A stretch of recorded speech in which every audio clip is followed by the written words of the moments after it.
Brilliant. Are we ready to go live and ever?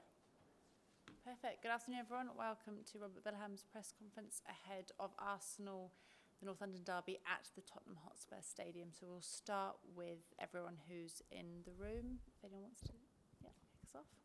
Thank you. Hi, Robert. Yeah. I just wondering, have you any injury updates after the game during the week?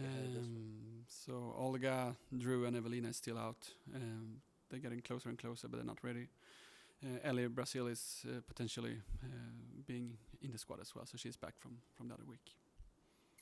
How would you rate her chances? Very good. So I think she's doable to play. Yeah. Can you speak a little bit about the advantages and disadvantages to playing the same team in the space of a matter of days? I mean, it's quite interesting to do that, and I mean, the two teams is playing quite. We don't really change too much, so we kind of know what the other team is doing. So for me, it was a good first test to see where we stand against them. Then of course they're gonna switch a few players and so on, but the main thing is that we don't really need to do the work again and also scout them, so we can keep working. So this week has been all about 2 games but the same opponent, so saves time for the analysts and for us with the game plan.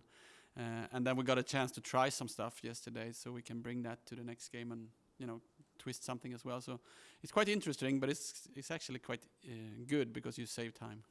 As much as you're expecting changes in that Arsenal team, are there parts of your play then, and if so, which parts in particular have given you a lot of confidence actually going into this game? I think it was a really nice way to see that we bounced back from the other 2 games and make sure we dare to play through the back, how we can control the ball and how we can play through their press. I think it was nice to see that because against Man United we were quite stressed in the build-up, I would say. Also how we defended, of course, we received 3 goals because Arsenal is really good when they get the chances. But the main thing, how we defended, was really nice to see how the players connected and did it together.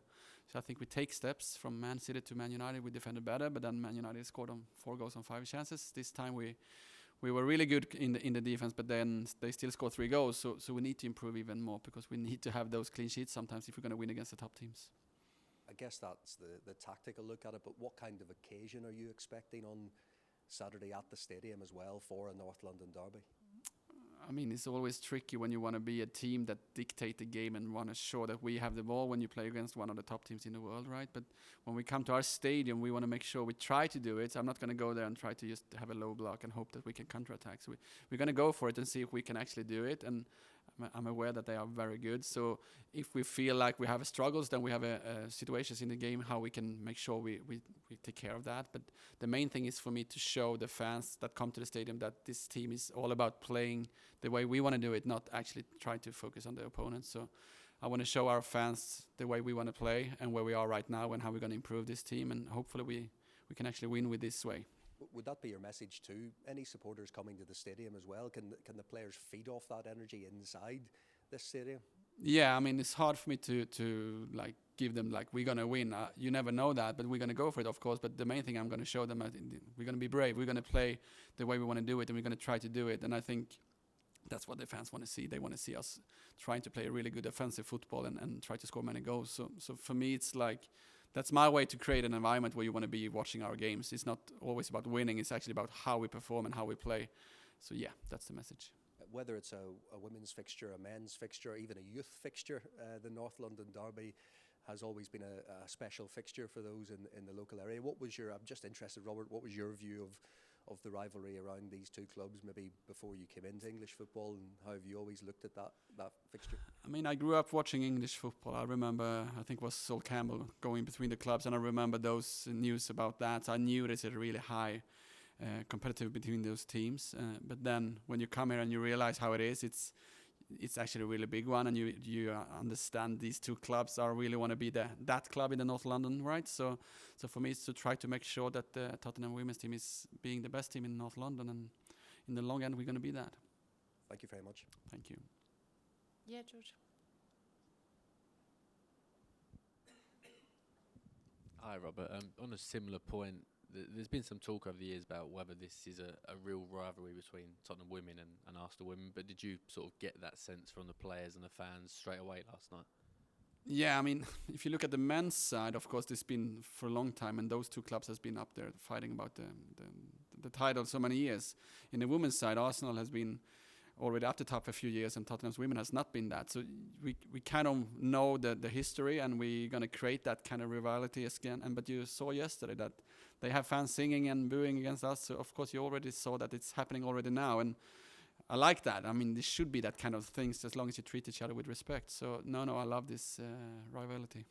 And it was obviously a really good performance last night, and 3 goals. Can I just check, is everything fine with Bethany England? I think she was unused substitute last night. Yeah, I mean, she's coming back from a huge injury, so she was. We rested her last day. She trained today, so hopefully everything is fine with her on game day. But it was a good try because it was a good test. Even if they rotated a few players, they were having some really good players on the field, and we stood up very well. And you've been to the Tottenham Hotspur Stadium a couple of times. I think you had a friendly there, but it was empty, and I believe you've been there for a men's match. But how special will it be to walk out on Saturday and be sitting in the dugout yourself and know it's your team playing there? Yeah, I mean, it's when you come to this big stadium and how it's built and how it's, everything about it is so unique, I would say. And for me to be coaching my team at that stadium against the top team in North London against us, so I think it's going to be a great experience. And for me, it's also the start of something, because I want to be there even more in the future with this team and make sure we fill this stadium and play the football we want to do. So this is the start of a journey we're going to do together, and hopefully we're going to come back even more in the future and play there and play some really good football. And just finally from me, your opposite number, Jonas, is also Swedish and 40 years old, same age as you, I believe. So some similarities there. What's your relationship like with him, and have you followed his career over the years, given his crossover from men's to women's football? I actually I didn't know that then, but we coached a Division 1 team in boys' men's side once when we were like 26, 27. So we actually coached against each other when we were younger. But now I didn't really follow him because I didn't really follow women's football for a while. I was at the men's side. But last years I've been following him, and when I took over BK Häcken, I was invited by him, so I was over and visiting him for a few days. So I wanted to know the English league and what's the level are, because I had an aim to come here as well. So he invited me. That was really nice. And then after that we have, of course, some contact, but not too much. But but he's doing really good in this country, and he showed me that you can come from Sweden and actually take over this market and play some really good football. So I'm trying to do that with Tottenham now.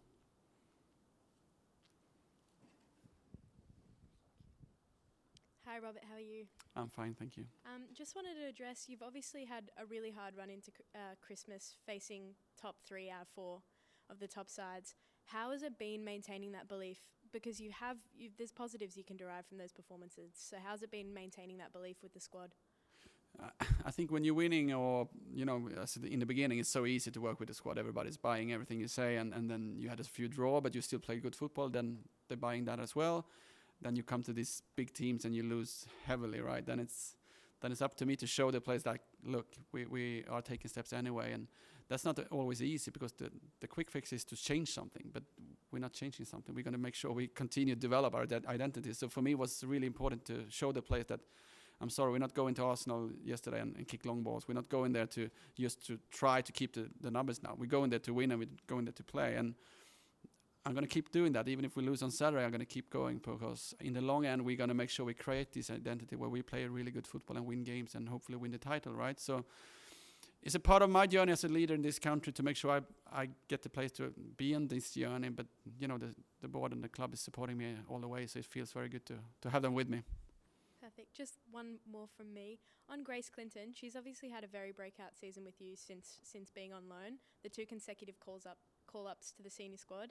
How's it been not only developing her as a young player, but also she's been quite pivotal for you? Just a word on her. I think when you find those players, you rather have them in your own youth group, taking them up and develop them the whole journey. And we kind of working with our academy to make sure we can find our own talents to do that. But now we are in a stage where we could have a loan on Grace. And for me, it's like when they work under my team, then I want to treat them that they are mine, and I want to make sure we develop them. So she's one of our players, and I feel like that's showing the world that Tottenham can develop players to this national team. And I think that's a good proof that if you're going to come to a club and develop, Tottenham Hotspur is actually one of those clubs in England that you should go to. I'm not sure that last year was the same When I came here, it was not that easy to sign players. I can actually be honest there. And this window is very easy to sign players. There's a lot of players who want to come to Tottenham. So in one way, we already succeeded to make sure that people understand that Tottenham is building some really good environment where you want to be on this journey. And I think Grace Clinton is probably the best proof of that. And hopefully we can work for a while more. Perfect. Thank you so much. Thank you. Is that everyone in the room? We can head over online now. So Chris Brooks, would you like to ask some questions? Hi Robert. Shelina Ashwin started against Man United. She's obviously an experienced player, has been captain before and important personality as well. Well, she talked last season about feeling sort of physically and mentally exhausted with different things. So have you needed to work carefully with Shelina to just manage the load on her this season, see how she's doing bit by bit, and how important is she to this group? I think when you look at players' history and how they have been feeling and playing and performing, you need to listen to that person and get to know her.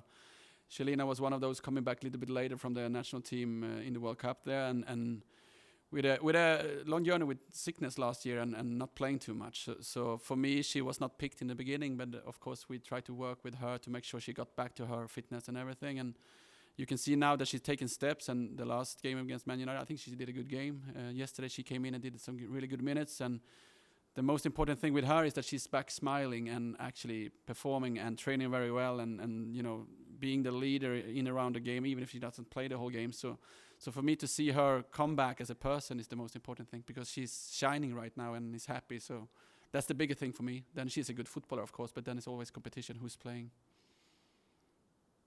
Obviously had some loan signings for the whole season. We saw Spurs 3 years ago sign someone like Alex Morgan on loan, which was a big thing at the time, but the team was also quite new from WSL then.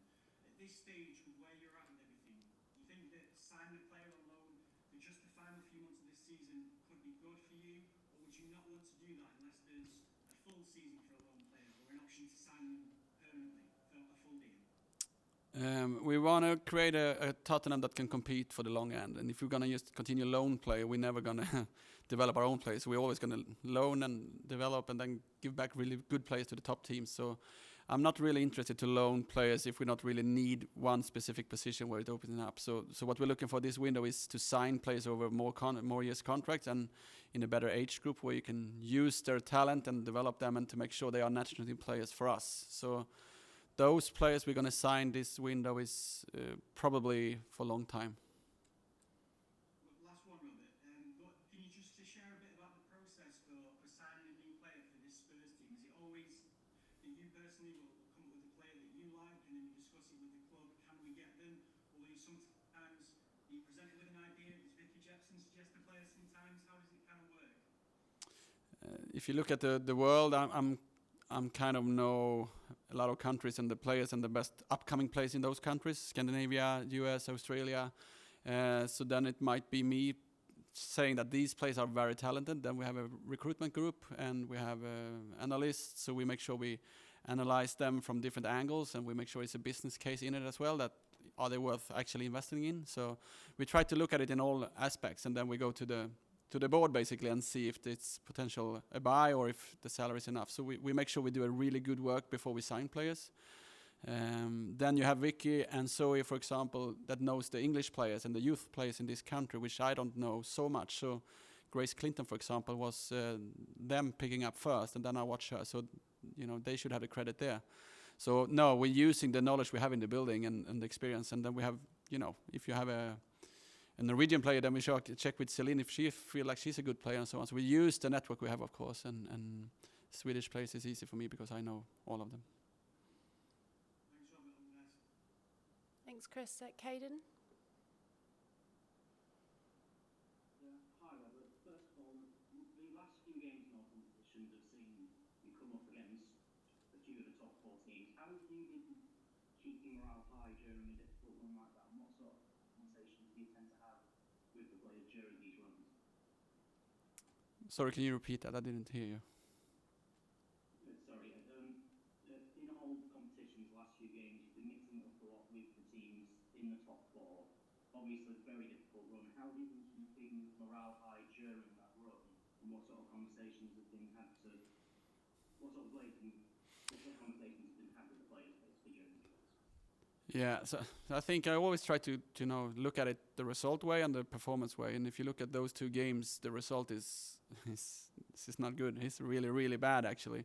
But then if you look at the phases of the game and how we try to implement the way we play and how we try to find ways in the press, then Man City game is not that bad because we create chances and we dare to play out, but we are too bad to defend in some situations. And then of course that's not good enough. And then we need to work on that. And then for the Man United game, we kind of worked better with the defense work, but then we lost the way we played. And I feel like that was the feeling like we're not going that way now. We're not going to try to just defend and hopefully get a point. So after that Man United game, we had a talk again and say like, I know that it's hard to lose. It's tough to lose these big numbers, and we represent Tottenham. We shouldn't lose those numbers. So we need to be better. But it's also like we're not going that way. We're just going to reduce scores and hope for 1-1 or 0-0. So yesterday everybody was like, look, we're going to play. We're going to keep going. And if we lose 5-0 this game, we're going to keep going because in the long end we're going to win on that. And in the long end you need to work on how to act in these games. And yesterday I think you saw brave people want to play football the Tottenham way, and I think we can match this team if we do that. But if we don't do it, we are not there yet. So we need to have a maximum level and we need to play our style, otherwise we're going to lose. So it's easier said than done, but that's what I'm trying to motivate the players to do. And on Beth England, as great as it was to see her back against Manchester United, it's obviously going to take time for her to be back to 100% starting every game. How do you intend to manage her minutes as she continues to come back? I think it's like a bonus to get her these 2 games because I didn't really expect her to come back and actually be able to play. So those minutes she did against Man United was good for us. On Saturday we need to adjust and see how many minutes can she handle after this first game. And then she get another preseason over Christmas and New Year, and then hopefully we take steps so she can start playing the full games after that. But it's a mixture because if you look at Jessica Nass yesterday, she's amazing as a number 9 as well. So we don't really need to work with Bethany 90 minutes right now if she cannot handle it fitness-wise, because we have replacements as well. So step by step, I want to make sure that she's playing the whole games, but I'm not really need to push her over the limit because we have players who can play as well. Thank you, Robert. Cheers. Is there anyone else online who'd like to ask a question? Oh, Phil, yeah, you can go. Oh, hi there, Robert. Yeah, just following up on Bethany England. We saw her and Martha start together against Manchester United. And that was something you talked about doing in the build-up to her returning.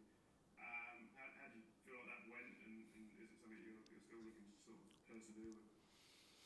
Yeah, I think you saw in the defense work against Man United, they are very good players who help the team to defend together. So they were doing the defense work very good. In the offensive game, we didn't really have the regains and kept the ball. So I don't really think you saw the potential in them playing together as a 9 and 10. But I kept playing Martha as a 10 yesterday just to make sure that she's prepared to play with Bethany again. And if you look at Martha's game yesterday as a 10, she was probably one of the best players on the field, and she both scored goal and did an amazing pass to Jessica when she scores. So I think Martha is absolutely a good 10 as well, and together with Bethany's 9 role, they're going to create some really good relations. But it's going to take time. They only had like 3 trainings together and a few minutes. So if you give them time, they will probably be one of the best 9 and 10 in this country, because they're going to play together, and that's 2 really smart players. Great, cheers. Cheers. Anyone else, or will we end it there? No, all good. Okay, thank you very much. Thanks. Appreciate that.